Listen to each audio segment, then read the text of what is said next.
Oke teman-teman, pertama-tama saya ingin mengucapkan selamat Hari Raya Idul Fitri buat teman-teman yang merayakan. Mungkin para penonton sudah menunggu ya, ada kabar apa nih yang baik setelah market libur panjang, mungkin banyak yang sudah kepingin cari cuan di dalam market lagi. Jadi teman-teman di video hari ini, sorry to say, saya harus menjabarkan fakta yang kita harus hadapi nih untuk beberapa bulan ke depan atau bahkan di tahun 2024 ini.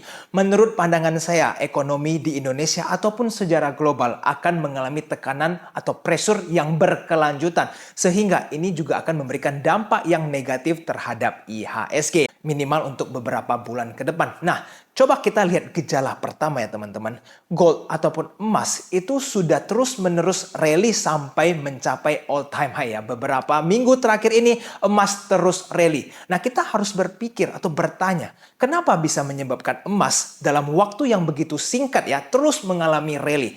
Teman-teman harus tahu ya, kita sudah mengalami tekanan ekonomi yang cukup panjang dan ini menyeluruh di dalam global, mau itu di Amerika, mau itu di Eropa atau bahkan di Indonesia.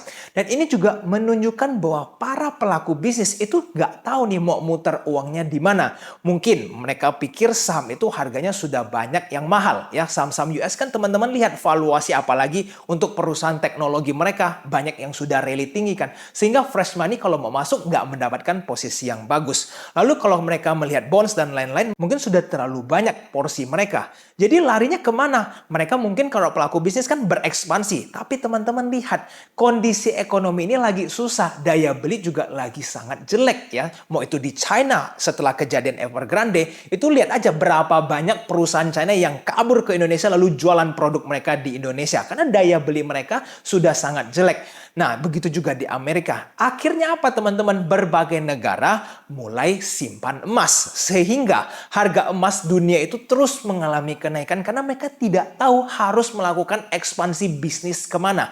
Dan kita tahu bahwa emas itu safe haven for a lot of investor ya, apalagi investor yang sudah cukup berumur, mereka tuh masih sangat percaya tentang emas sehingga mereka borong emas. Itulah yang menyebabkan harga emas naik. Nah, kita sudah lihat gejala ya, para pelaku bisnis itu sudah mulai membidik emas sebagai safe haven karena nggak tahu uangnya mau disimpan kemana. Belum lagi teman-teman nanti kalau suku bunga sudah mulai turun, itu uang yang ada di deposito udah semakin nggak menarik. Kebanyakan uang kalau sudah menyusut suku bunganya ya, deposito juga akan memberikan bunga yang kecil. Jadi kalau mereka taruh terlalu banyak di dalam, maka returnnya tidak akan menarik. Jadi mereka sudah mulai nih berpindah ke aset yang aman tapi bisa memberikan return yang cukup menarik. Again, yaitu adalah emas.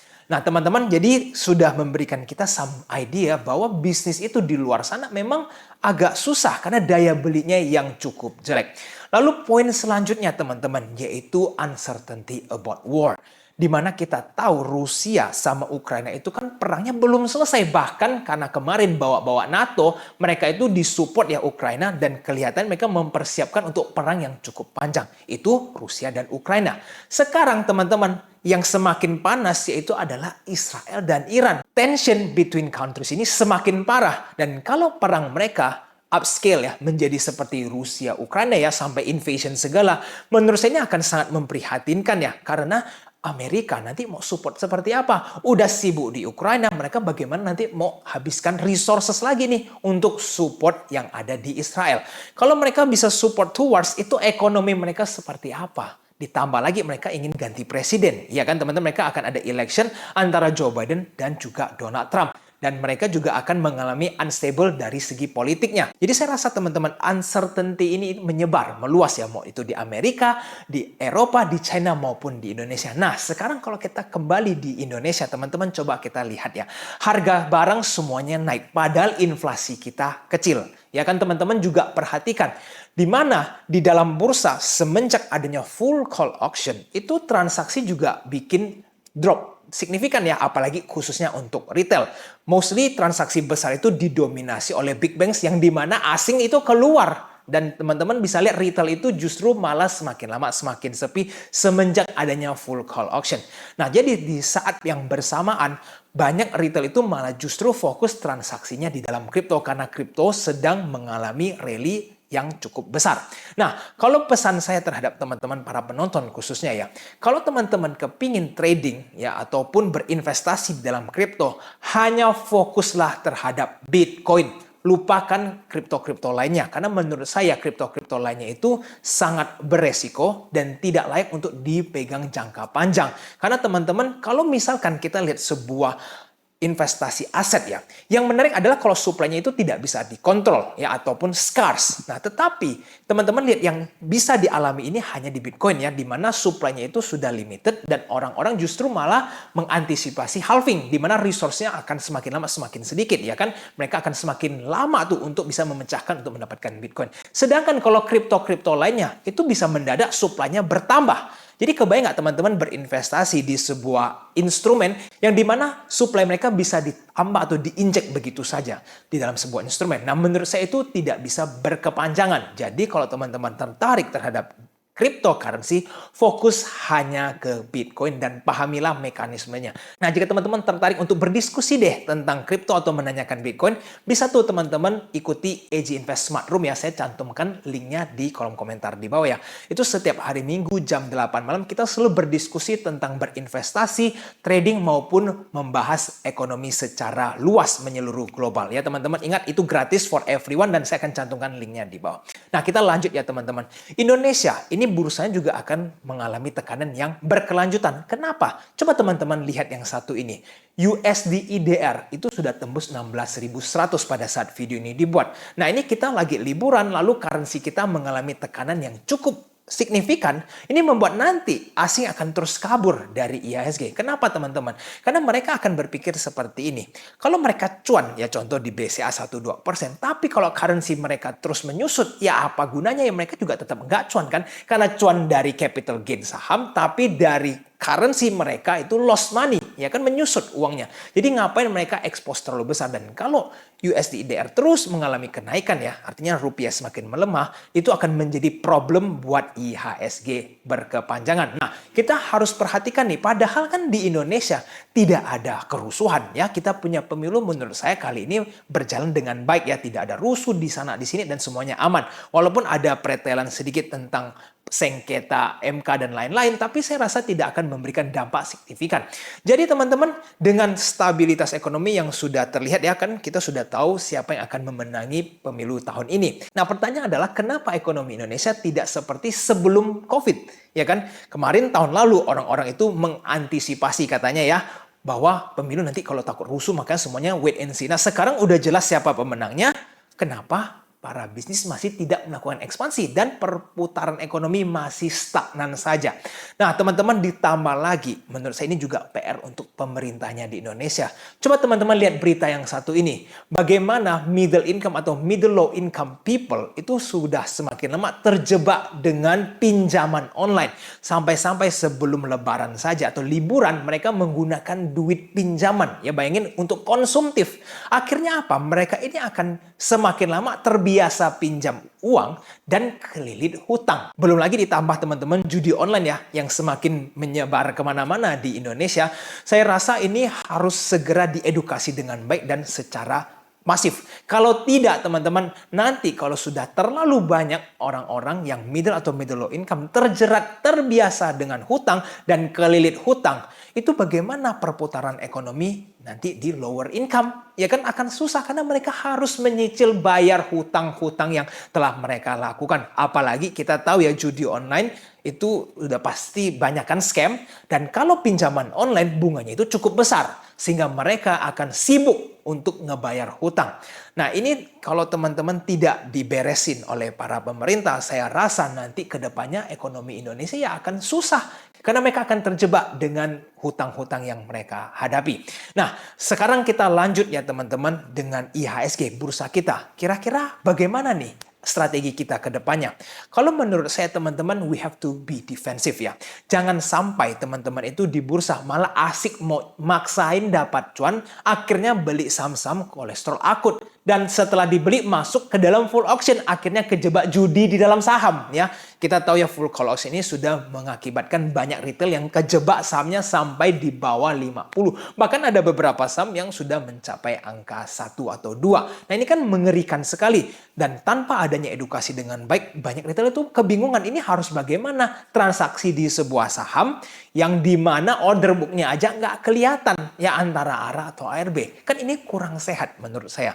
Nah, jadi teman-teman, jangan sampai teman-teman makin maksain dapat cuan, agresif beli saham nggak jelas, dan akhirnya boncosnya makin banyak. Be defensif seperti orang-orang yang sudah kelas kakap. Mereka defensif dengan cara memborong emas atau mereka beli Bitcoin. Oke? Nah, sekarang teman-teman kalau dalam saham itu fokuslah ke saham-saham yang blue chip. Kalau saham-saham big banks contohnya itu mengalami tekanan atau jual yang cukup masif, nah teman-teman itu boleh mulai nyicil. Ya contoh big banks kita baru-baru ini mengalami tekanan kan. Dan kalau menurut pandangan saya, jika USD terus mengalami kenaikan ya, artinya rupiah melemah, ini big banks bisa terus melorot ke bawah, dan itulah menjadi kesempatan buat teman-teman yang belum punya big banks mulai nyicil ya, seperti nyicil emas. Nah, teman-teman kalau yang bertanya tentang bagaimana nih kok emas, apakah layak untuk dibeli? Menurut saya masih layak dibeli, tapi nyicil ya. Kalau ada koreksi dibeli. Jangan teman-teman nunggu big drop baru teman-teman beli, karena kalau nggak terjadi dan dia terus mengalami kenaikan, teman-teman yang akan ketinggalan big rally di emas ini. Dan saya rasa rally emas ini akan berlanjut sampai tahun depan, karena ekonomi di berbagai negara ya, mau itu di China, di Eropa, di Amerika, bahkan di Asia pun semuanya lagi susah. Jadi teman-teman don't worry about emas. Dan yang kalau sudah punya emas banyak, jangan terburu-buru jual, karena kalau teman-teman nih kepikir, wah capital gain saya sudah banyak kan emas lagi tinggi. Habis teman-teman jual, teman-teman mau pegang apa? Apakah mau pegang cash? IDR kita aja terus melemah. Kan sayang kalau teman-teman jual emas cuma buat pegang IDR yang terus melemah. Atau teman-teman mikir mau ekspansi bisnis. Toh daya beli sekarang aja lagi susah. Teman-teman mau ekspansi bisnis seperti apa? Bahkan banyak pembisnis malah mulai mencari aset-aset atau instrumen lain karena bisnis lagi susah. Nah teman-teman boleh nih komen di bawah ya, para pelaku bisnis khususnya. Seperti di era sekarang ini, kira-kira bisnis makin susah atau makin gampang? Persaingan aja makin lama makin parah kan. Kita bukan cuma bersaing sesama orang Indonesia, kita harus bersaing sama orang-orang China yang semua masuk. Teman-teman coba lihat pameran mereka di Jakarta itu aja, semuanya isinya orang Cina semua. Kenapa? Karena mereka aja susah, kesulitan untuk berjualan barang mereka di China. Jadi mereka kabur ke Indonesia untuk berjualan di Indonesia. Nah, jadi teman-teman hal-hal seperti ini ya teman-teman have to be open-minded. Dan itu pesan saya, be defensive. Kalau bisa teman-teman kurangilah pengeluaran-pengeluaran yang tidak perlu. Karena masa susah ini kita nggak tahu mau sampai mana. Bayangin kalau teman-teman di dalam 1-2 bulan tiba-tiba ada perang di Southeast Asia. Muncul perang baru, kita nggak tahu penyebabnya apa. Nah itu kan bisa makin parah kan kondisi ekonomi secara global. Jadi teman-teman, selama teman-teman bisa lebih hemat, kita hemat dulu ya. Jangan terlalu banyak melakukan pengeluaran yang sia-sia, apalagi beli barang yang nggak perlu.